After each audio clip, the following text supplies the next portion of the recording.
Thank you, and welcome everyone. You are welcome to take a seat tonight. I know many of us have been standing for a few hours, so please do take a seat if you prefer. My name's Andre Zerger. I'm the Director of the Atlas of Living Australia, and it's an absolute privilege for me to be emceeing tonight the launch of the EcoCommons platform. I'll give you a few minutes to sit down and relax, particularly the lady at the front here.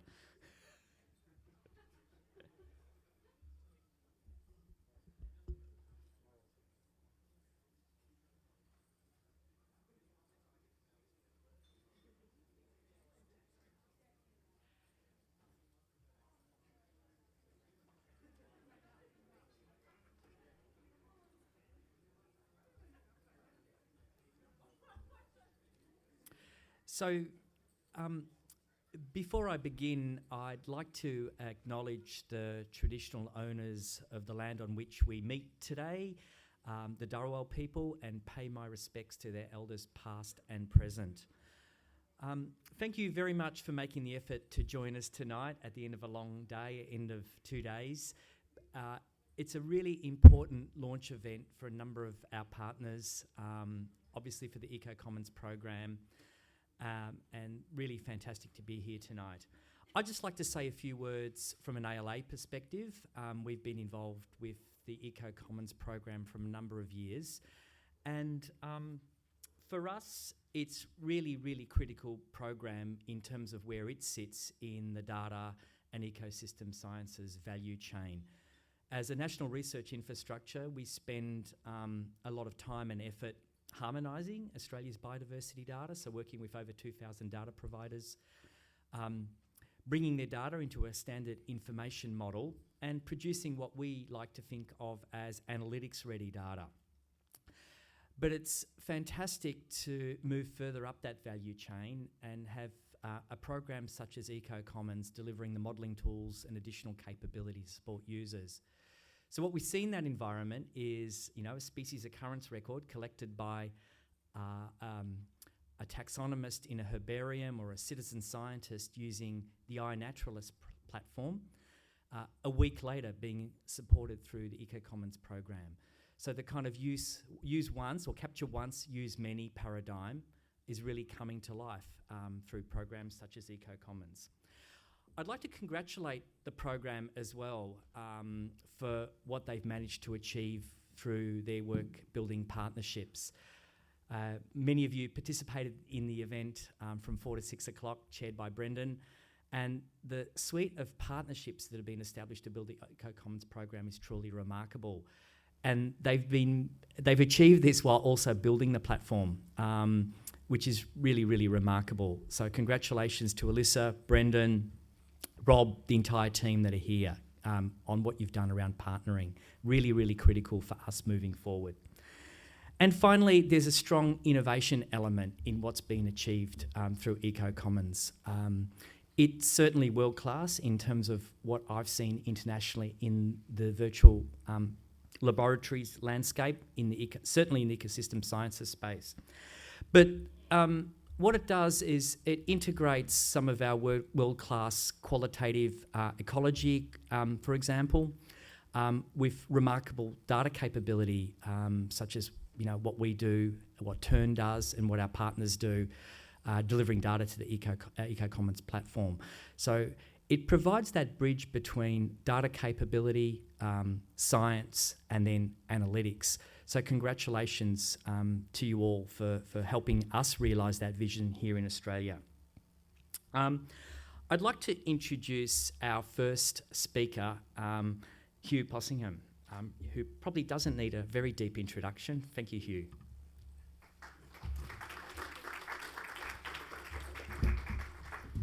Thanks, Andre, and I'll be quick. What do people think about democracy? Do you like it? Yeah. What do you think it is? What is democracy? Is it? Everybody chooses. Everybody gets a vote. Some people think it's everybody gets a vote. It's not. Democracy is not everybody gets a vote. It's everybody has a say. And that's what EcoCommons, I think, hopefully will do. What do we think about equity? Do we like equity? Do you think that's sort of good? Maybe. Yes. Many people have recently been saying in the last 5 to 10 years, there's a lot of inequity in the world. It's growing equity. What inequity do they focus on? They focus on financial inequity, which is terrible. What is the 10 richest people on the planet own something like the 2 billion least rich? So those numbers are wrong. But it's obscene. But what is the inequity that we all are part of? Is information inequity. And in the end, if democracy is part of participating in decision making, and we have massive information inequity, then we will never have a democracy, will we? We'll never have a democracy. Because all these people don't know how to get information, assimilate information, and use that information to inform the decisions they're going to do. I mean, if we don't have a threatened species index, how can we ever say how threatened species are going? If we don't know where species are, how can we complain about the habitat that's being destroyed that's near our house? So these two things go hand in hand. There is no democracy without information equity. And information equity is all about what EcoCommons, I think is, I know this sounds very philosophical, is what's trying to deliver. And I think that's our job, isn't it? It's our job to take decision making about local planning, about environmental impact assessments, and not just put it in the hands of our undergraduates and our postgraduates, actually to put it in the hands of everybody. Every individual should be able to see these things, should be able to run species distribution models, should be able to do population viability analysis on the fly and talk about it and discuss it and share it and argue about it and use it to yell at their local, state and federal government politicians, who I hope are not in the room. Because that's democracy, when you can go, the average individual can go into their local government and talk about the data and the impacts of the data and talk about how that's important to them. So I suppose the dream, which is what EcoCommons is delivering, congratulations, Elisa, Brendan, Linda, the whole team. I don't know who they all are, but you need to, I think, sell this as part of the equity democracy push and dream of a day when Indigenous people and fishermen and and mining companies sitting around a laptop in Nullarbor deciding how to plan land sea reserves, equitably discussing the data and the information, the cultural knowledge that needs to go into those land sea reserves. And that, I think, is what EcoCommons, I hope, will deliver. Congratulations.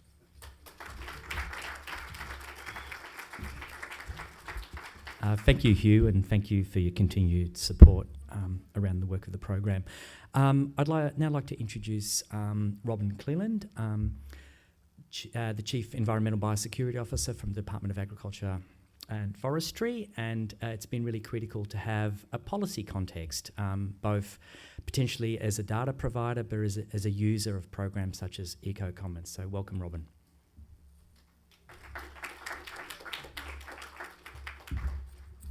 Thanks, Andre, and I hope you're not all going to yell at me, being a government person and a government scientist. But my team have written me a lovely speech, but I'm not going to read it now because listening to Hugh and being quite inspired, I guess I came to EcoCommons as a newbie, as a scientist, but interested in what ecological modelling could offer for government. And I'm really pleased that it's a democratic platform because as a government scientist, I do believe in democracy. And I think particularly in these times, democracy is important. So I'm really pleased to be a supporter of EcoCommons. It's a great platform. It's a great initiative. And I guess from a government perspective, there are all different flavours and kinds of government. I have to work with jurisdictional governments. I'm a federal bureaucrat. And EcoCommons is one of those joining together, one of those collaborative platforms that allows scientists to talk to government, and that's a really important thing. That's why I'm a scientist in government, because we need to hear the voices that tell us and speak from experience and knowledge and a detailed understanding of the world that we live in, and that does come from science. There's no progress without science, and I see EcoCommons as a really significant platform to drive progress. Government can be slow, it can be bureaucratic, we've got lots of processes, it can seem like you're arguing against a brick wall, but if we don't have science, then we can't argue with politicians, we can't present the arguments that drive what we need for our species restoration, for our habitat restoration, for our threatened species. So to me, EcoCommons is a platform, it is democracy, and I'm really pleased to be a supporter of it from a government perspective.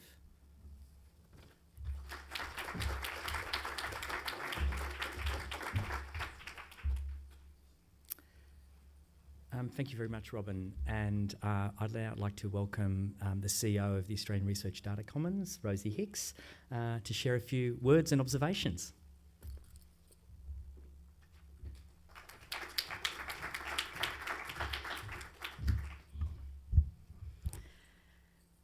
Good afternoon, good evening. I think I've just been promoted. Never mind.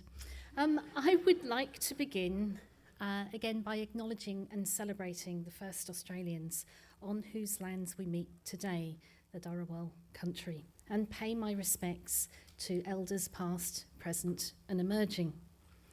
And it is a deep commitment to land. It's a passion for our environment that brings us all here together with a shared vision. My congratulations to the EcoCommons team for tonight's launch of the platform, a significant contribution to the research infrastructure for analysing and modelling ecological and environmental challenges.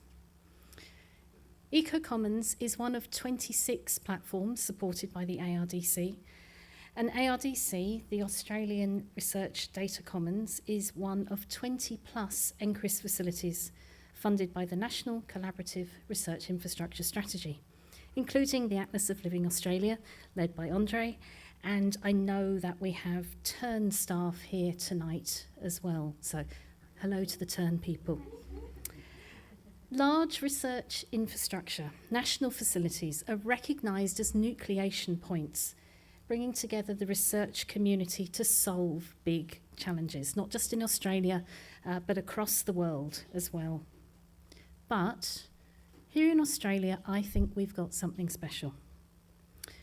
The NCRIS strategy is underpinned by a series of roadmaps. The most recent was launched on the 7th of April, and it includes the usual findings and recommendations, but also a set of 8 challenges, some system-wide enhancements and step changes. And it's the roadmap that determines future investment. So I do want to share a few of the important messages with you. So one of the challenges, and I quote, "Our future prosperity will be safeguarded by positioning Australia to better anticipate, manage and adapt to our changing climate."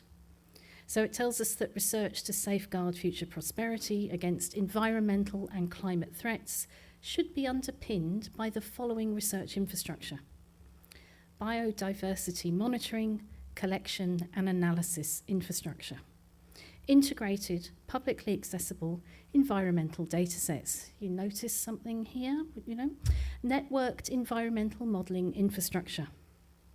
And we have a step change, world-leading environmental and climate infrastructure to underpin Australia's national adaptation strategy. What that's telling all of us here this evening is we are getting the support from federal government for the work that we're doing, for the science that we're doing. But there is another theme that I particularly want to focus on tonight, and that's the people that build and run research infrastructure, not just the NCRIS facilities, but others that are here in the room this evening. That's the EcoCommons team and your NCRIS partners. The roadmap states that NRI, National Research Infrastructure, includes people, skills and knowledge, data, processes and equipment. Human capital is vital, with both technical expertise and a skilled workforce becoming increasingly important. Progressively complex instrumentation and exponentially growing data sets necessitate collaboration between researchers and well-trained technical experts to best utilise research infrastructure and to interpret the results. The roadmap goes on to call for the establishment of an expert advisory committee and states that development of an NRI workforce strategy to support career pathways, address technical skills shortages and identify capability gaps is required. It goes on, underpinned by a highly skilled and increasingly specialised workforce that needs job security, opportunities for career mobility and professional development. I don't think anyone would argue with that. So this is the challenge for us. We have highly skilled staff without which the national research infrastructure systems wouldn't work. And we don't have recognised career pathways sitting as they do between the traditional professional staff and academic pathways. This isn't a new discussion. This month, I've been working in national research infrastructure for 20 years. Boy. Yeah, I think I get a round of applause for that. And it feels like the discussion has been going on for nearly as long. Probably not quite. But I do think the recognition of the issue is gaining traction in the roadmap written by senior members of our research ecosystem and in the joined-up voice of the increasingly collaborative NCRIS capabilities. We're seeing the call for change. And the 7th of April announcement of 900 million to support the extension of NCRIS staff contracts. This will enable ARDC to provide our staff with 5-year contracts, a vast improvement of the days of NCRIS. Don't know if any of you remember that. NCRIS in 2015. We got within 3 months of closure of some of the facilities. Anyway, to tonight's celebration. I congratulate the EcoCommons team on the launch of the platform, but particularly I want to celebrate all of the wonderful people across our national research infrastructure system. It wouldn't work without you, and we look forward to a future that supports you in turn. Thank you.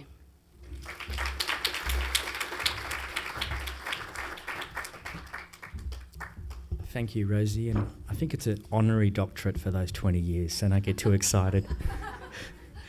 I would like to now welcome Elisa to say a few words and not attempt a live demo, which is a very smart decision.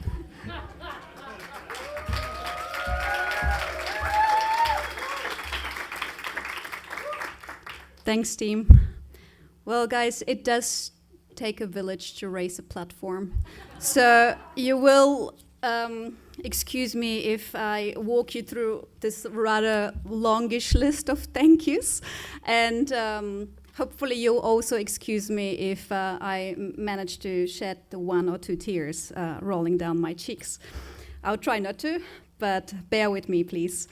So I'd like to start my thank you list with the people who got the EcoCommons, project up back in the day, 2019. That was prior to my time. So my predecessor, Sarah Richmond, the previous manager of the Biodiversity and Climate Change Virtual Laboratory and EcoCloud, but also Nigel Ward, who back in the day was the CEO of the Queensland Cyber Infrastructure Foundation, and of course, Professor Brendan Mackey with all the wealth of science.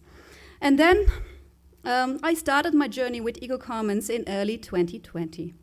So my job has been to manage the platform build, liaise with our boards, and make sure that the platform is being developed in the most inclusive, collaborative, and transparent way. And of course, entirely focused on our users, from research, students, policy decision makers, and NGOs. So I'm here to thank our partners, collaborators, and close stakeholders. But above all, I would love to thank my wonderful EcoCommons team, some of which could make it here to the conference. Many of us are still back in Brisbane or Canberra or Melbourne, all spread across Australia. So, guys, I think you should be really, really proud of what we have achieved over the last 2.5 years. So a big shout out goes to my very, very personal EcoCommons superheroes. Without you, we wouldn't be where we are today. And I think you should be proud of what we've achieved. So a shout out to some of them. Rob Clemens, where are you, Rob? There's Rob.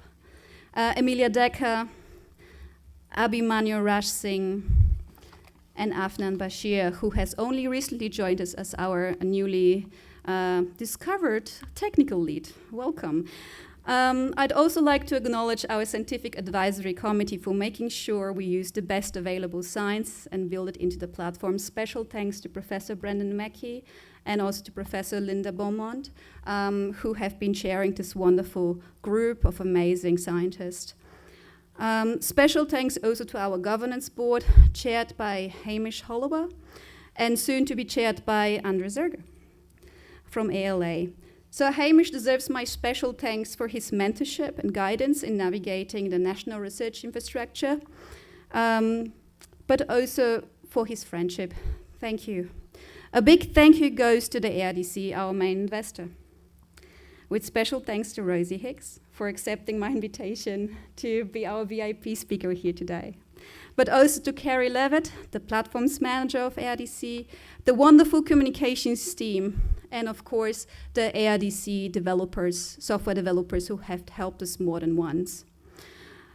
They were there to help us stabilize the platform when we struggled with the development resources as our former tech lead became sick. So Ping Cheng, that one is for you. Thank you. And also Jake Yip for being part of the team for those wonderful 3 months and also continuing. So a big thank you goes to the Queensland Cyber Infrastructure Foundation, represented by the CEO, Sach Jayasinghe, who is here with us today, for providing cloud infrastructure on the CRIS cloud, but also for leveraging funds from the Queensland government to match the ARDC investment. Big thank you also for borrowing us one of your wonderful QCIF software developers during a time where we didn't have enough resources to work on further integrations. I'd particularly like to thank Robyn Cleland, co-chair of our advisory board on sustainability, for her enthusiasm and stewardship of our tools, and also her passion to be the first department to try out our new biosecurity workflow. I'd like to thank our many collaborators without whom EcoCommons would be disconnected. Keep up your great work on data, models, and research infrastructure. A shout out particularly to the Marksun tool, to the Ecoacoustics project at QUT, to the All Straits project for their great species traits information that we'll be soon building into a platform. And congratulations for winning the ARDC award for open source code, All Straits people. And finally, I would like to thank all of you for being here and supporting EcoCommons. We've built this tool for you, dear researchers, ecologists, scientists, environmental NGO practitioners, students, school students, early career researchers, policy decision makers. Thank you, thank you, thank you. We hope that EcoCommons will make your lives easier by allowing you to spend less time on crunching data and configuring models and more time on protecting and restoring the planet. Thank you.